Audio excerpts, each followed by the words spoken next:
இங்கே சொன்னார்கள் வளர்ச்சி பணிகள் ஒரு புறம் நடந்து கொண்டிருக்கிறது. ஆனால் நம்முடைய முதலமைச்சர் இருக்கிற மிகப்பெரிய பணி தமிழ்நாட்டுக்கு நல்லது செய்து மட்டும் இல்ல, மேட்டுப்பாளையம் நல்லது செய்து மட்டும் இல்ல, அவருக்கு இருக்கிற மிகப்பெரிய பணி இந்தியாவை காப்பாற்ற வேண்டிய மிகப்பெரிய பணி இருக்கிறது.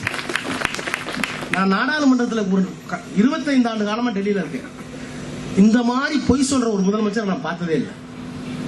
37,000 கோடி கேட்டோம் தூத்துக்குடியில, திருநெல்வேலியில பிரதமர். இந்த மாதிரி பொய் சொல்ற ஒரு பிரதமரை நான் நாடாளுமன்றத்தில் பார்த்ததே இல்லை. 37,000 கோடி கேட்டோம். தூத்துக்குடி, திருநெல்வேலி பெரிய வெள்ளம், சென்னையில பெரிய வெள்ளம், வடியறதுக்கு 4 நாள் ஆயிடுச்சு. நேரா நாங்களே போய் இருந்து எல்லாம் செஞ்சு 37,000 கோடி செலவு பண்ணி நாங்க 40 எம்பிக்கள் 39 எம்பிக்கள் கத்தி கத்தி கேட்டோம் 37,000 கோடி என்னாச்சுன்னு. அதுக்கு அங்க சொல்ற பதில பார்த்தா ரொம்ப கேவலமா இருக்கு. நல்லா கவனிங்க, பெண்கள்லாம் வந்திருக்கீங்க. நம்ம கட்டுற வரி பணத்துல என்ன செய்வாங்கன்னா மானியம் நிதிக்குழுன்னு ஒன்று இருக்கு. இந்தியா ஃபுல்லா கொடுக்குற வரி பணத்தை கொண்டு போய் டெல்லியில வச்சுக்கிட்டு ஒவ்வொரு மாநிலத்துக்கும் பிரிச்சு போடுவாங்க. பஞ்சம் வந்தா, வெயில் வந்தா, மழை வந்தாலும் வரலனாலும் ஒரு மாநிலத்துக்கு ஒரு தொகை ஒதுக்குவாங்க.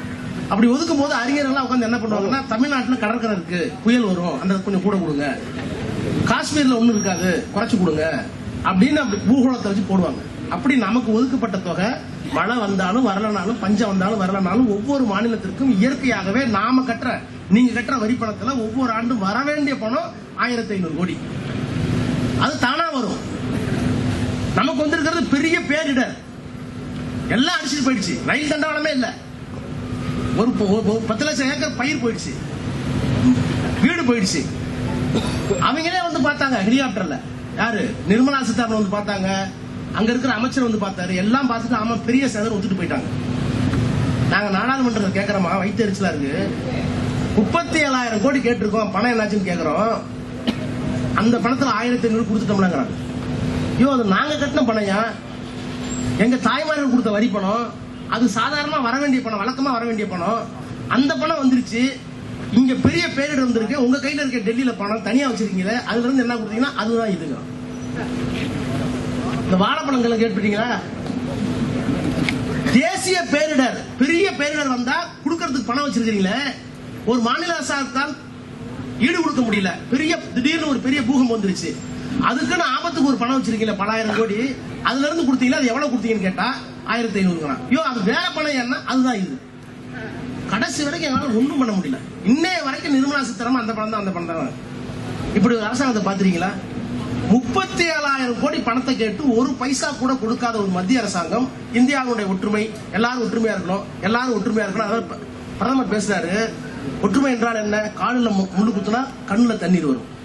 அது மாதிரி தமிழ்நாட்டுக்கு ஒரு ஆபத்துனா எங்களுக்கு வலிக்கும், அங்க வலிக்கணும்னா இங்க வலிக்கும். இவ்வளவு ஒற்றுமையா இருக்கணுமா? இப்ப தமிழ்நாட்டுக்கு இவ்வளவு சாதம் வந்துருச்சுல்ல, உனக்கு கண்ணுல தண்ணி வந்துச்சா? வரலையே. உங்களுக்கு தெரியுமா சொல்றேன், எல்லாத்துக்கும் சாமி கும்பிடுற பழக்கம் இருக்கும். எங்க வீட்டுல எல்லாம் சாமி கும்பிடுறாங்க, நான் கும்பிட மாட்டேன். எங்க அப்பா அம்மா அடக்கம் பண்ற இடத்துல சிவலிங்கம் தான் இருக்கு. நான் அதை கூட சொல்லல. எங்க பணம்னு கேட்டா ஜெய் ஸ்ரீராம். என்னையாச்சு இந்த புயலுக்கு பணம்னு கேட்டா ஜெய் ஸ்ரீராம். மதுரைக்கு எய்ம்ஸ் என்னாச்சுன்னு கேட்டா பாரத மாதாவுக்கு ஜி. 2 தான், பாரத மாதாவுக்கு ஜி, ஜெய் ஸ்ரீராம். இந்த 2ஐயும் கொடுத்துட்டா தமிழ்நாட்டில், இந்தியாவில் தேடும் பாடும் ஓடுங்கிற ஒரு அரசாங்கம் இருக்கு.